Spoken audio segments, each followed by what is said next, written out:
할렐루야. 우리 크게 아멘 하면 합니다. 할렐루야. 제가 기도하는데, 장로님 기도하는데 너무 세게 내가 막 아멘 하다가 방금 나왔는데 내가 뭐 해야 될지 잠시 정신을 좀 못 차리겠더라고요. 오늘 여러분이 진짜 말씀 속으로 들어가는 그런 축복이 있기를 바랍니다. 오늘은 우리가 믿음이 얼마나 중요한지를 오늘 설교를 통해서 여러분이 배우겠습니다. 그죠? 내가 누구이고 우리가 누구입니까? 하나님과 우리 사이에 중요한 그 맺은 계약이 뭡니까? 우리가 그거를 진짜 믿는 겁니다. 오늘 주 나의 반석 대신이 그 위에 내가 서리라. 뭔 말입니까? 믿음을 말하는 거죠. 반석이신 그리스도의 그 믿음을 우리가 말하는 겁니다. 여러분이 오늘 믿음 가지고 진짜 여러분 흑암과 불신앙과 싸우는 길은요 믿음밖에 없습니다. 우리가 믿음을 안 가지면 절대로 불신앙 권세 싸워서 못 이깁니다. 여러분 오늘 여러분 다른 거 여러분이 만약에 메시지 다 놓쳐도요 진짜 여러분이 믿음을 딱 확인하는 그런 시간이 꼭 되기를 한 번 더 부탁을 드립니다. 4월 강단에서 예수님 족보에 기록된 축복받은 네 사람의 여인 이야기를 설교로 하겠습니다.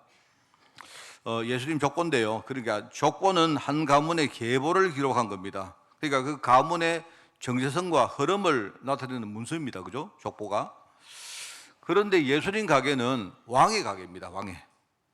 이 마태복음 뭐냐니까 예수님이 왕이라는 관점에서 기록된 그 성경이기 때문에 그 왕의 계보, 왕의 가게에 그 족보가 나오는데요. 거기에 보니까 여인의 이름이 5사람이 나와요. 그 5명이 나옵니다. 그런데 그 중에 한 사람은 누구냐? 예수님의 육신적인 어머니 마리아를 제외하고 4명이 나오는데 이제 지금 기준으로 보면 참 설명하기 힘든 이야기입니다. 참 이해하기 힘듭니다. 그래서 제가 지난주 뭐라고 했습니까? 우리가 성경을 이해할 때는 3가지 영역이 있다고 했죠. 하나는 뭐라 했습니까? 우리가 상식의 영역입니다. 누구라도 어떤 사람이라도 다 이해할 수 있는 영역이 있어요. 부모님을 공경해라. 이 말은 뭡니까? 그거는 누구라도 다 알 수 있는 이야기입니다. 그죠? 그거는 상식입니다. 그런 게 있고, 그 다음에 성경에는 우리가 하나님의 은혜 받아야 알 수 있는 그런 부분이 있습니다. 주 예수를 믿으면 구원받는다. 이 말은요, 여러분이 이게 우리 은혜 받은 사람만 알 수 있는 이야기입니다. 그죠? 그게 이제 제가 일반 계시라는 영역이다. 그런 말을 했죠. 그리고 은혜 받은 사람도 잘 이해하기 어려운 영역이 있습니다. 그 특별한 그런 계시의 영역이 있어요. 이제 오늘 아마 그런 이야기인데 여러분이 이걸 잘 이해해야 됩니다. 그 설교는 뭐냐니까 여러분 특별 계시를 일반 계시로 만드는 것이 설교입니다. 그죠? 여러분이 깨닫는 축복이 있기를 바라요. 오늘 여기 보니까 다말이라는 여인에 대한 설교입니다. 다말. 이 다말은 한마디로 하나님의 언약을 이어간 대표 가문인 아브람 가문이 있는데요. 그 아브람 가문에 씨를 남겨서 하나님의 축복을 받은 여인입니다. 얼마나 중요합니까? 참 저는 이렇게 옛날에 제가 글쎄 한 좀 어릴 때 청년 때 이쯤입니다. 제일 제가 이해하기 어려웠던 사람이 있어요. 누구냐니까 그게 에서와 야곱 이야기입니다. 야곱은 얼마나 사람이 거짓말도 잘하고 머리도 쓰고 인본주의고 그런 사람입니까? 그런데 반면에 에서는 아주 뭡니까? 동생에 비해서는 순진합니다. 그죠? 그런데 하나님이 왜 에서가 아니고 그 야곱을 축복했을까요? 하나님이 야곱을 축복하셨는데 그 야곱이 뭡니까? 장자가 아닌데 차자인데 동생인데 야곱이 뭡니까? 장자의 축복을 받은 거예요. 왜 그럴까요? 저는 한참 동안 이해 못했습니다. 그런데 어느 날 제가 알게 된 게 있습니다. 그게 뭐냐니까 비록 이 야곱은 사람이 인본주의자고 머리 잘 쓰고 아주 교활하고 거짓말도 잘하고 이런 사람이지만 하나가 있습니다. 하나님의 그 계보를 이어가는 그 가문의 장자권이 얼마나 중요한지 이걸 아는 사람이에요. 반대로 에서는 굉장히 사람이 순진하고 그런데 자기가 받은 그 장자권이 얼마나 가치가 있는지 이걸 몰랐어요. 이게 내가 받은 뭡니까? 우리 가문의 그 장자권이 팥죽 한 그릇하고 바꿀 정도로 그 정도로 뭡니까? 아무 가치가 없는 그렇게 생각한 겁니다. 그래서 제가 그걸 알았단 말입니다. 이 가문이 바로 언약을 이어가는 가문인데 언약을 이어가는 바로 대표 가문인데 그 가문의 그러니까 일종의 상속자입니다. 언약의 상속자입니다. 이 가치를 몰랐던 사람이고 한 사람은 이걸 알았던 사람이에요. 여러분, 이게 이제 어떤 우리 인생에 우리가 응답받느냐 그렇지 않느냐 이게 결정하는 겁니다. 오늘 여러분 이 설교를 할 것인데 여러분 정말로 깨닫고요.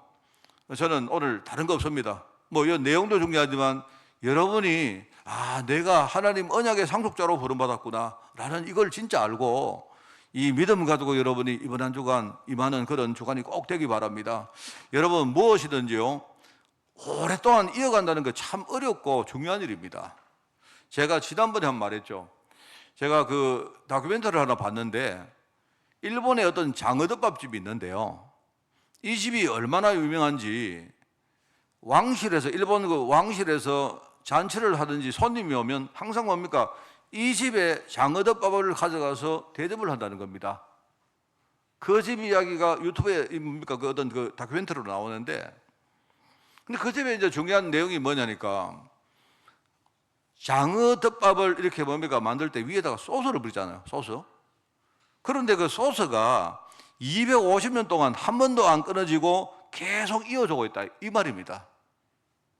처음에 저는 그 말을 듣고 그 집의 레시피가 쉽게 말하면 그 소스 만드는 비밀이 250년 동안 이어왔느냐? 그게 아니에요. 250년 동안 장어 뭡니까? 위에 올리던 그 소스를요 한 번도 교체를 안 하고 원래 여러분 안 그렇습니까? 우리가 이 소스도 숙성이 되면 깊은 맛이 나거든요. 그렇잖아요? 그래서 보통 우리가 이제 소스를 다 사용하고 만약에 통에 소스가 있으면 그걸 다 사용하고 그 다음에 뭡니까? 그 소스를 통을 깨끗하게 씻고 다시 소스를 만들고 하는 게 정상인데 이 집은 그렇게 안 하는 겁니다.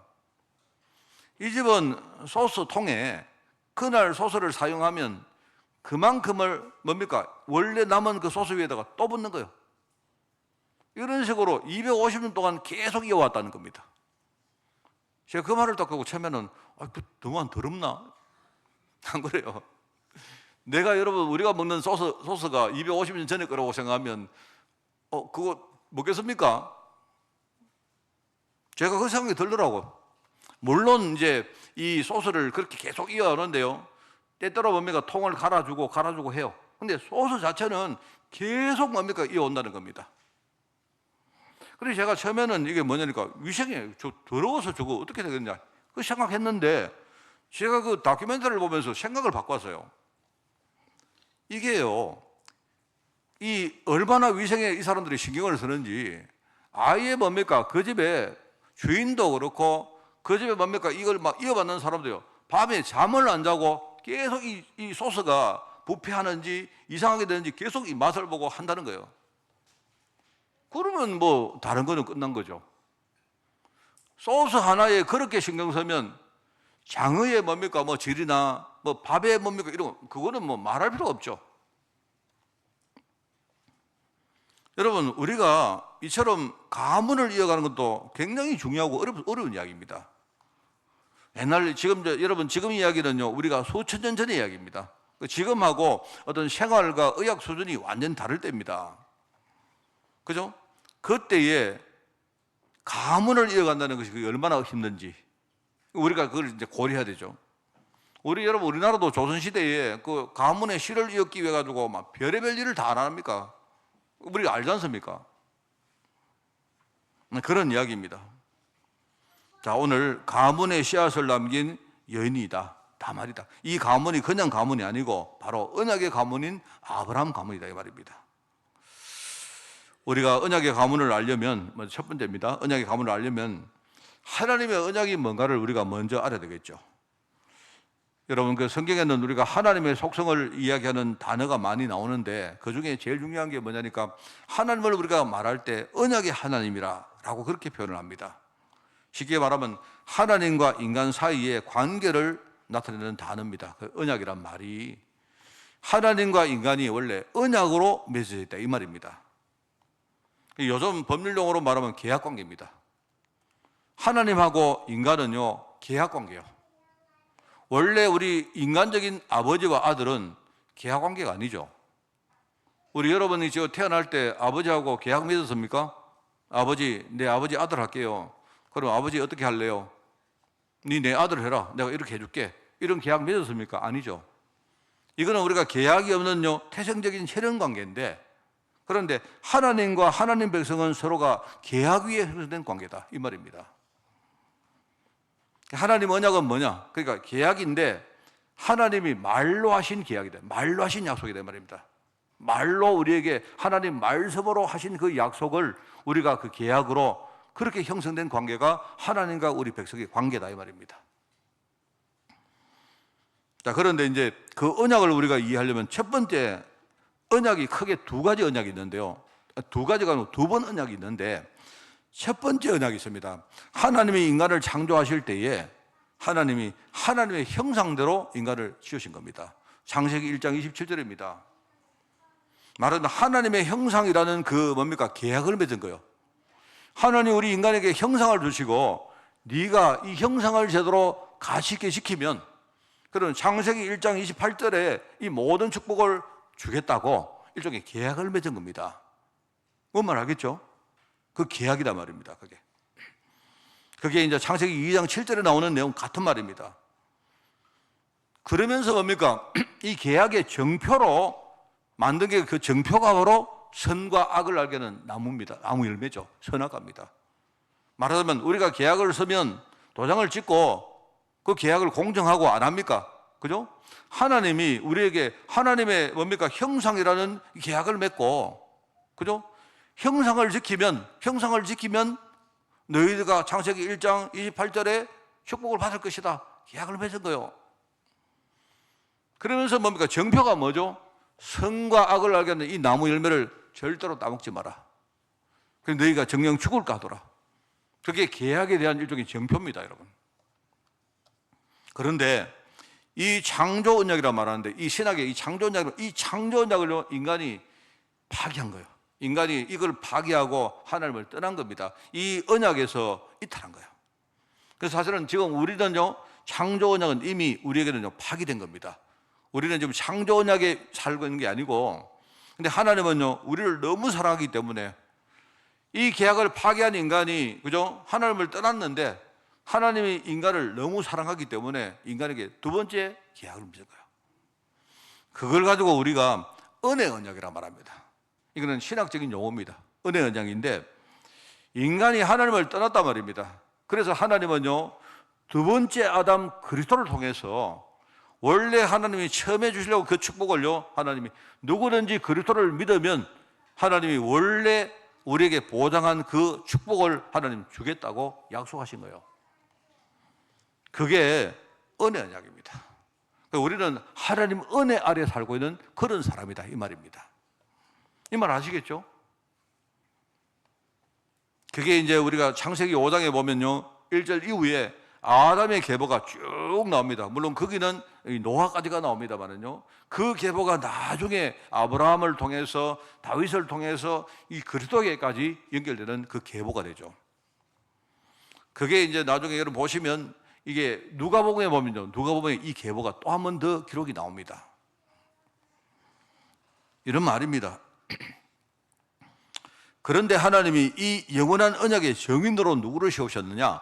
하나님이 창세기 12장에 보니까 아브라함 가문을요, 이 영원한 언약, 은혜 언약의 정인으로 하나님이 세우신 거예요.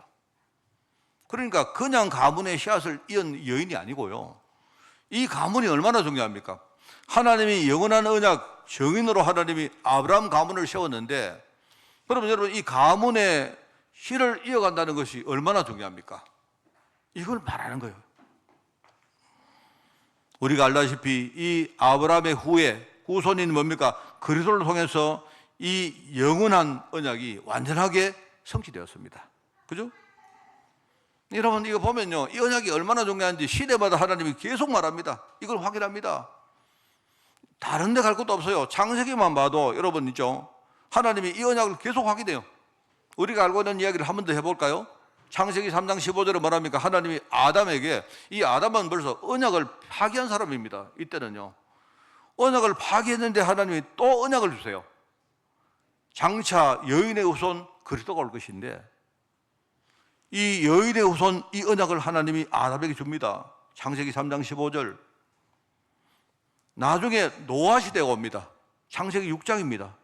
노아 시대에 사람들이 이미 언약을 또 뭡니까? 잊어버리고 있는데 하나님이 방주를 만들어라. 방주가 뭔 말입니까? 장차 오실 그리스도를 말합니다. 누구든지 방주 안에 들어가면 다 살 것이다 이 말입니다. 이 방주 언약을 줍니다. 창세기 6장 14절입니다. 너는 고페르 나무 가지고 방주를 만들어라. 네가 살고 너희 가족 살리고 네 주위의 많은 것들을 살리기 위해서 너는 방주를 만들어라 이렇게 말합니다. 많습니다. 여러분 이야기 다 하면요 오늘 하루 종일 해야 돼요. 이게 성경에 얼마나 이 내용이 많은지. 대표적으로 하나님께서 창세기 17장에 아브라함에게 뭐랍니까? 아브라함아 너는 지금부터 이제 이름을 바꿔라. 너는 지금부터 아브람이 아니고 너의 이름을 아브라함이라 해라 이렇게 말합니다. 그 말은 뭐냐니까 아브라함은요 그냥 육신적인 사람의 아버지라는 말입니다. 그런데 너는 이제 사람의 그냥 아버지가 아니고 너는 열국의 아버지다. 영적인 말입니다. 너 이름을 바꿔라 이 말입니다. 17장 5절. 아브라함이 이제는요 자기도 살고 가문 살리고 사람 전체 살리려 언약의 대표 선수가 된 겁니다. 이게 이 말입니다. 이게. 창세기 32절에 또 나오죠. 하나님이 야곱에게 뭐랍니까? 야곱아 너는 지금부터 네 이름이 야곱이 아니고 이스라엘이라고 해라 이렇게 말합니다. 이 말은 무슨 말입니까? 하나님이 너는 지금 내가 너 때문에 너에게 모든 내 관심을 다 기울이겠다 이 말입니다. 뜻은 뭔 말입니까? 네가 하나님과 싸워서 이겼다 이 말입니다. 이런 뜻입니다. 그게. 그러면서 이게 무슨 말입니까? 이게 장차 오실 그리스도 통해서 우리가 받을 신분과 사명을 의미하거든요. 얼마나 중요한 겁니까?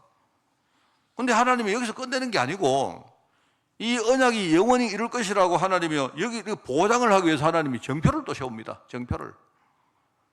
여러분 그때마다 정표 세웁니다. 여러분 그 정표가 뭐냐니까 이런 겁니다. 창세기 3장 15절에 하나님이 여인의 후손이 있으면 뱀의 머리가 완전히 깨어질 것이고 이렇게 말하죠. 그러면 정표를 세우는데 정표를 어떻게 세웁니까? 정표가 이런 겁니다.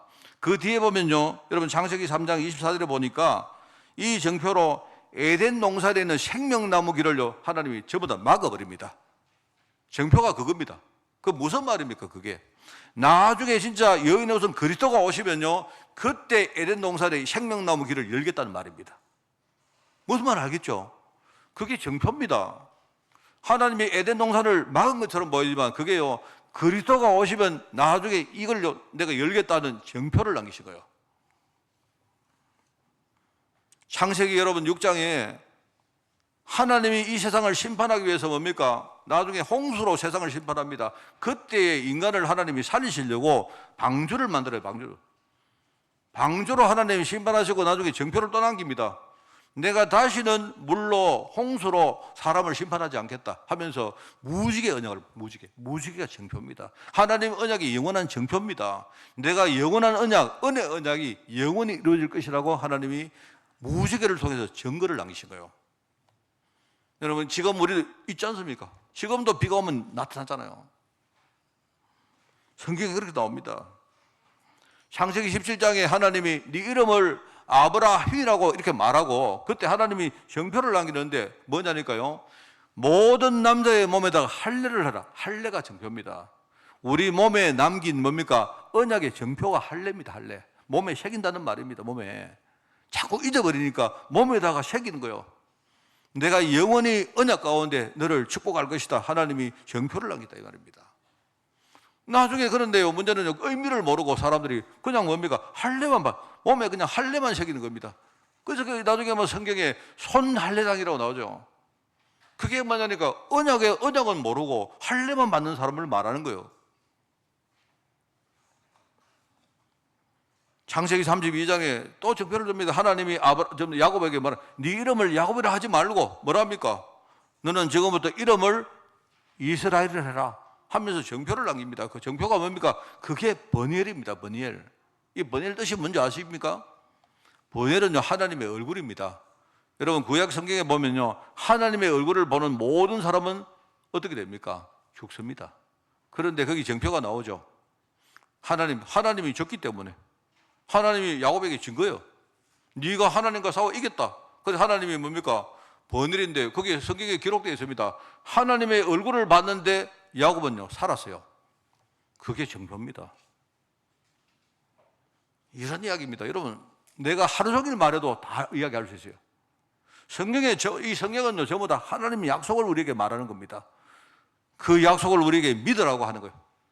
이 약속을 믿는 자에게 내가 축복하겠다, 하나님이 그 약속을 하는 겁니다. 이 아브라함 가문이 이런 가문입니다. 바로 하나님 언약을, 영원한 언약을 증거할 증인의 가정이다 이 말입니다. 그 가문이다 이 말이죠. 그게 바로 언약 가문인 아브라함 가문이다.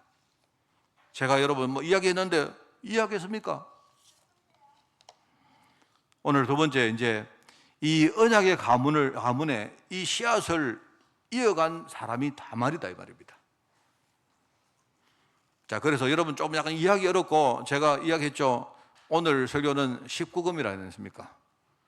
집에 가셔가지고 19세 이상들은 전부 다 집에 가서 성경 좀 읽어보시고, 예컨대 그냥 좀 제가 여기서 말하기는 좀 그런 것들이 많이 성경에 있기 때문에 그냥 읽어보시고, 좀 의문 나시거든 주위 가까운 분들하고 좀 이야기 나누시고, 좀 우리 교육자들에게 좀 여러분 전화해서 좀 배우시고 그렇게 하십시오. 먼저 우리가 지금 이제 한 4,000년 전이라는 사실을 여러분 먼저 고려를 하셔야 됩니다. 이때가 대략 우리나라로 따지면, 글쎄요, 우리나라가 제가 알기로는 신라 시대보다도 더 전이고, 아마 가야 시대보다도 더 전이고, 아마 그때입니다. 근데 우리나라 역사로는 잘은 모르겠는데 대충 한 4천 몇백 년 전이면, 그때 과연 우리나라가 과연 있었을까 할 정도의 그때 이야기입니다. 그때 이야기인데, 그때를 여러분이 고려해서 이 계대 결혼이라는 이 문화를 제대로 여러분이 이해를 하셔야 됩니다.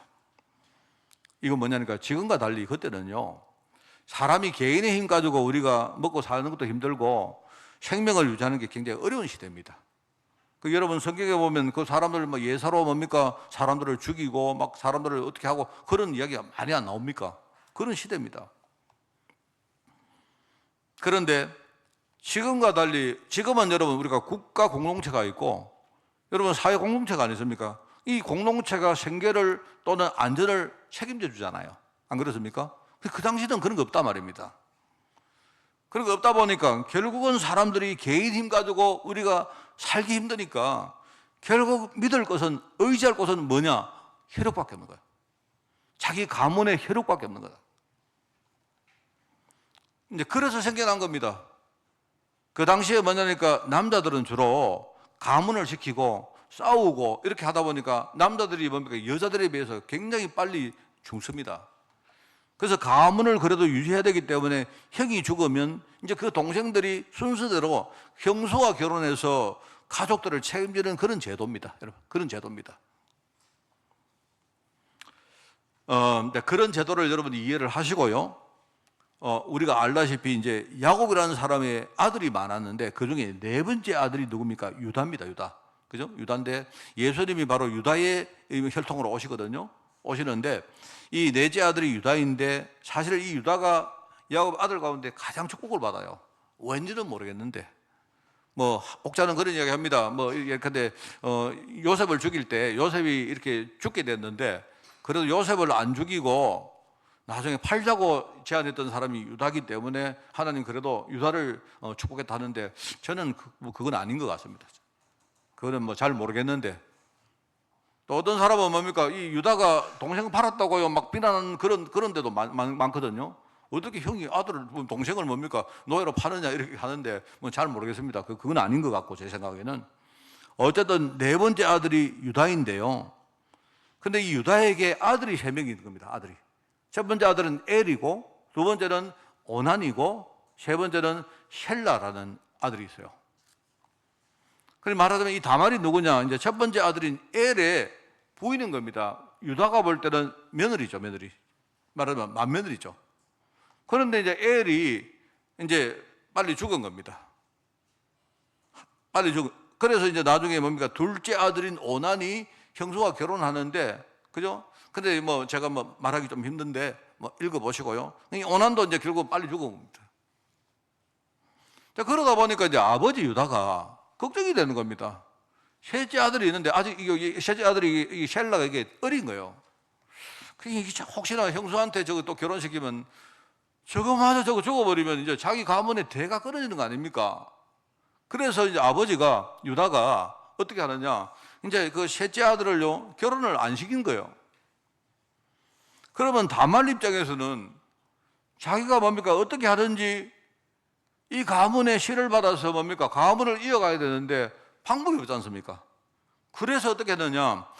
시아버지를 속이고 그 시아버지의 시를 받아가지고 그 가문의 후회를 낳은 거야. 그 이야기입니다. 자, 여러분 이해하겠습니까? 뭐 그런 이야기입니다. 이 다말 입장에서는 뭡니까? 그 가문의 시를 이어갈 방법이 없는 겁니다. 그래서 유다를 속이고 그 시를 받아서 나중에 임신을 했는데 오늘 제가 읽은 본문이 바로 임신한 장면을 누가 이 유다에게 일러주는 이야기부터 내가 아까 읽은 거예요.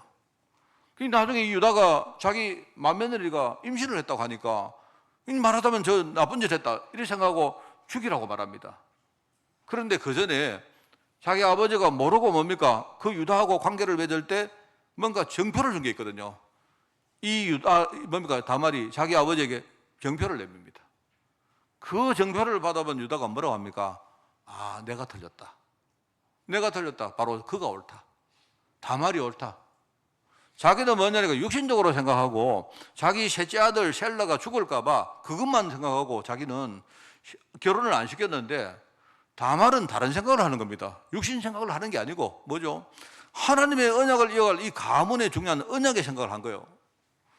그걸 알고 유다가 뭐랍니까? 내가 틀리고 그가 옳다고 말하죠. 다말이 옳은 거예요. 그 이야기입니다. 그래서 그에게서 시를 받아서 아들을 낳았는데 그 아들이 쌍둥이 아들입니다. 그 이야기가 뒤에 쭉 나오죠. 이제 그 사람이 뒤에 우리가 마태복음 1장에 나오는 그죠? 예수님의 족보에 유다가 다말에게서 누구를 낳았다 나옵니까? 베레스와 셰라를 낳았다 이렇게 나와요. 그 이야기입니다. 먼저 태어났는데 베레스는요 먼저 태어났는데 그 성경에는 뭐라고 하느냐? 이 베레스가 아우입니다. 동생인 겁니다. 그 이야기가 재밌게 나오죠. 진짜인지 가짜인지는 모르겠습니다만은요. 이 쌍둥이를 이게 임신을 했는데 이게 이제 해산을 할 때 쌍둥이인데 이제 먼저 하나가 손이 툭 튀어나온 거예요. 손만 나와도 먼저 나왔기 때문에 이거는 형인 거예요. 맞잖아요. 그래서 이제 손에다가 뭘 했느냐? 이제 형이라고 이 장자라고 여기다가 홍색 실을 붉은색 실을 여기다가 맨 겁니다. 실을 딱 맸는데 이게 안 나오고 속 들어간 거예요. 속 들어간 사이에 동생인 이 베레스가 그죠? 엄마의 그 태를 찢어버리고 지가 먼저 튀어나온 거예요.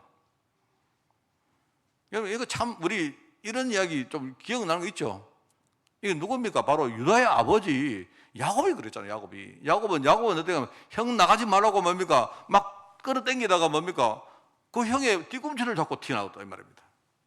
아마 그때는 쌍둥이들이 먼저 나가려고요. 장자를 하려고 막 그렇게 경쟁을 막 했던가 봐요. 그래도 경쟁률이 2대 1이니까 좀 나았습니다. 그죠? 네. 그런 이야기입니다.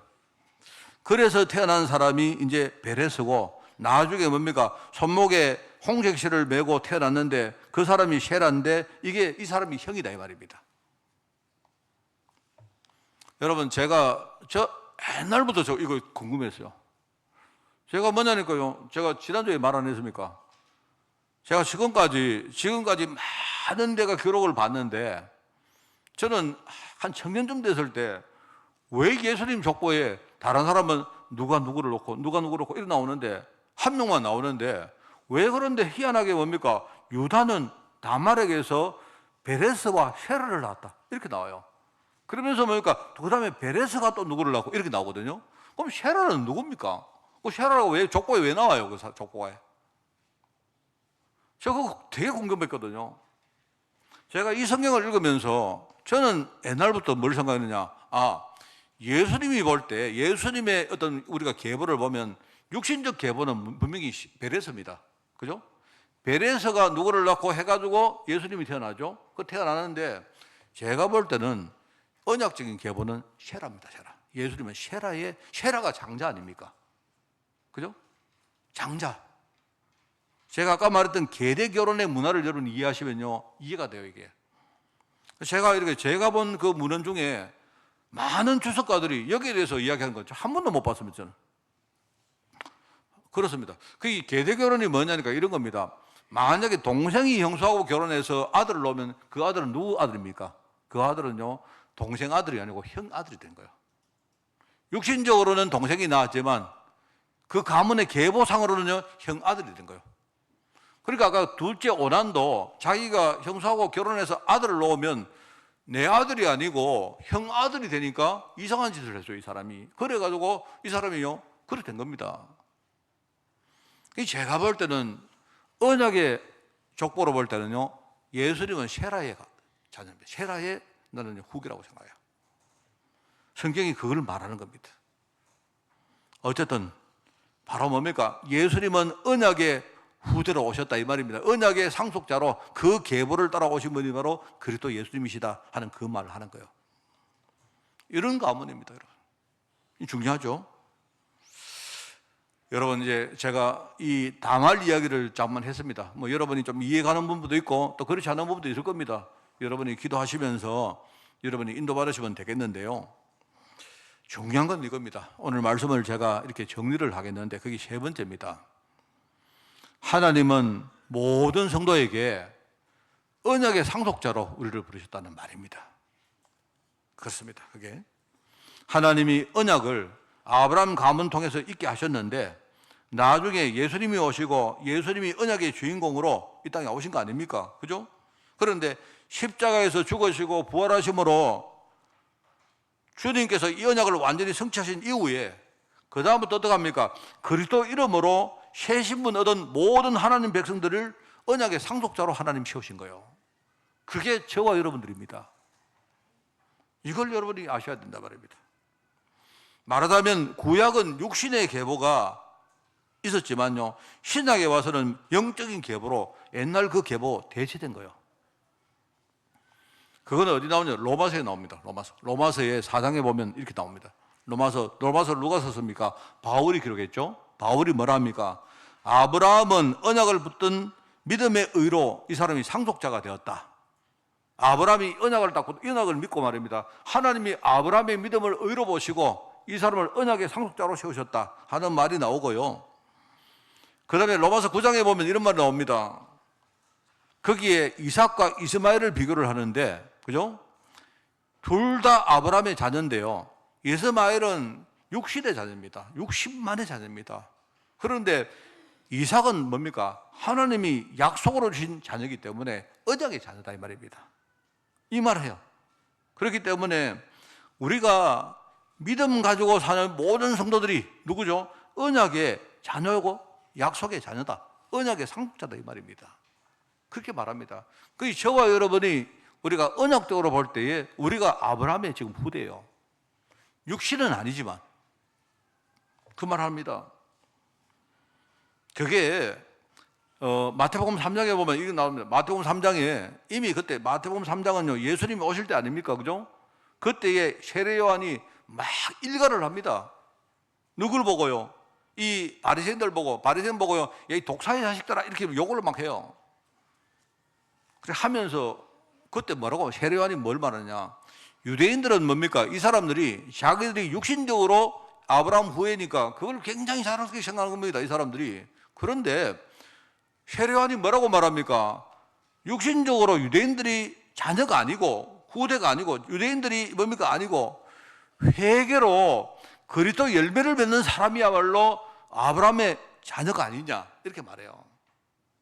우리가 예수님을 믿고 진짜요 회개함으로, 회개가 뭡니까? 예수님을 믿는 겁니다. 그게 회개입니다. 내가 부족하기 때문에 예수님을 나의 주로 내가 시인하고 예수님을 내가 영접하는 게 그게요 회개입니다. 그 사람이 뭡니까? 아브라함의 자식이다 이 말입니다. 이 사람들이 뭡니까? 이 바리새인들이 그걸 속이는 거예요. 내가 유대인이다. 나 할례 받았다. 나는 원래 바리새인들이다. 이렇게 하면서 다른 사람 무시하고 이렇게 해요.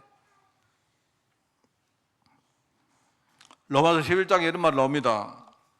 하나님이 이 언약 이어가기 위해서, 그죠? 하나님이 이 시대에 이스라엘의 남은 자를 하나님이 준비해놨다. 누굽니까? 제가 여러분 말한 거예요. 마치 엘리야 때 그죠? 하나님이 엘리야에게 뭐랍니까? 엘리야가 낙심했는데 뭐라 하죠? 하나님이 아니다 엘리야야, 현장에 내가 바르게 무릎 꿇지 않은 실천명의 사람을 남겨놨다고 말합니다. 하나님이. 그처럼요, 하나님이 지금요 이스라엘의 남은 자를 하나님이 선택해서 지금 현장에 남겨놨다 이 말입니다. 그게 바로 저와 여러분들일 거예요. 그러면서 하나님이 우리에게 뭡니까? 이 그리스도 복음의 비밀을 깨닫게 하신 겁니다. 얼마나 감사합니까 여러분? 우리가 이 사실을 믿는 겁니다.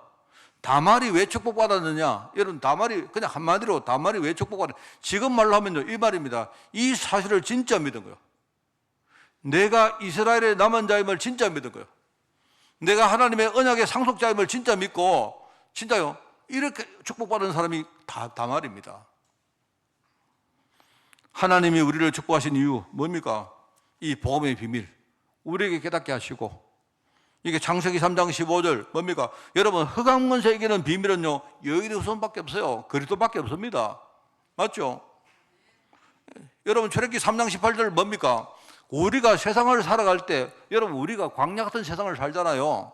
그런데 광야에서 이기는 비밀은 뭐냐? 너희들이 광야에서 속죄 제물을 드리라, 희생 제물을 드리라 이 말입니다. 그거 외에는 없습니다.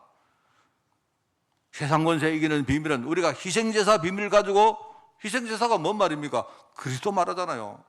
우리가 그리스도 언약 붙들고 드리는 예배를 말하잖아요. 이게 이사야 7장 14절에 뭐랍니까? 보라, 처녀가 잉태에 아들을 낳을 것인데 그 이름을 뭐라고요? 임마누엘을 할 것이다. 이 비밀이 여러분 진짜 이거는요 세상이 모르는 비밀입니다. 하나님이 우리에게 이 비밀을 깨닫게 하신 겁니다. 우리가 언약의 상속자임이 그걸로 증명되는 거예요. 여러분이 잘나서, 여러분이 똑똑해서 여러분 복음 깨달았습니까? 아니지 않습니까? 하나님이 내가 언약의 상속자이기 때문에 내에게 뭡니까? 이 복음의 비밀을 깨닫는 은혜를 주신 거 아닙니까? 그 말입니다. 이 사실을 우리가 믿는 거예요. 주는 그리스도시요 살아계신 하나님의 아들이라 하니까 하나님 뭐라 합니까? 아까 우리 찬양했지 않습니까? 반석 위에 내 교회를 세울 것이다. 주님이 마태복음 16장입니다. 그죠?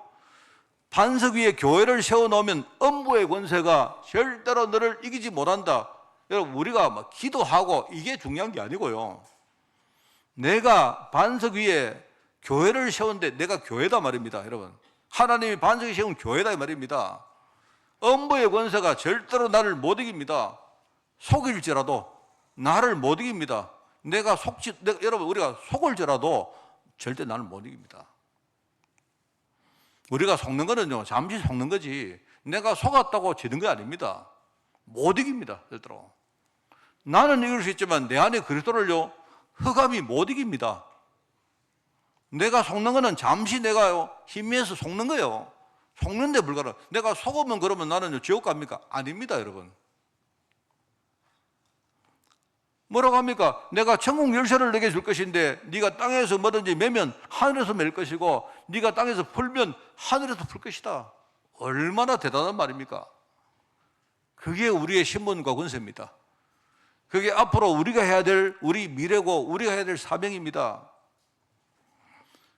아까 우리 장로님 기도할 때 막 제가 이야기 안 했습니까? 정말요, 저는 우리 장로님 기도 잘했다 이런 뜻이 아니고요, 저는 우리 성도들이 진짜 눈에 좀 빛이 좀 나면 좋겠습니다.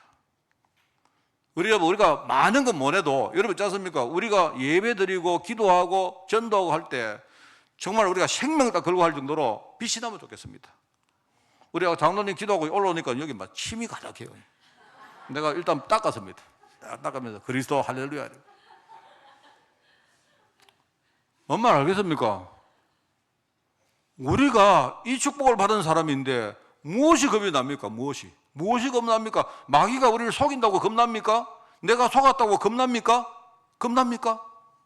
반석 위에 하나님 교회를 세울 것인데 음부 권세가 못 이긴다고 안 합니까?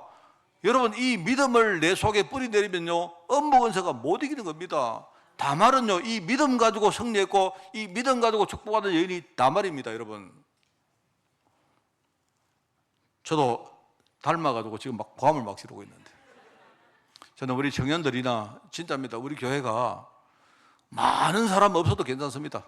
한 명이라도 좋은데요, 진짜 복음 확실한 사람, 이런 제자를 세우는 교회. 여러분, 정말 우리가 이 일을 위해서 우리 성도들이 정말로 함께 기도하고, 그죠? 나는 우리 교회, 또 우리 집안에, 저도 우리 집에 우리 자녀가 아니십니까? 저는 정말로 우리 교회 청년들요, 나는 우리 청년들이 진짜 믿음 좋다고 생각합니다. 우리 교회 자라난 우리 청년들이 진짜 복음 안에서 애들이요, 당당하게 서는 그 모습을 보면서 정말 저는 감사합니다. 우리 절대로 나중에 흔들리지 말고, 우리가 끝까지, 우리가 주님 오시는 그날까지, 우리가 그 전에 죽는다면 천국 가는 그날까지 흔들리지 말고, 진짜 우리 믿음 가지고 기도하고, 우리가 영적인 유산을 만들고 그렇게 합시다. 여러분, 다말처럼 승리하는 한 주간 되시기를 여러분 축복을 드립니다. 하나님 아버지 감사드립니다. 우리 다말처럼 축복의 사람으로 살아가기를 원합니다. 이 축복의 유산을 우리가 반드시 남겨서 우리 후대들에게 증거하고 우리가 천국 가기를 원합니다. 하나님, 우리 중심을 보시고 우리 교회를 축복하시고 우리 모든 현장 사역을 축복하여 주옵소서. 하나님 감사드립니다. 예수님의 이름으로 기도드리옵나이다. 아멘.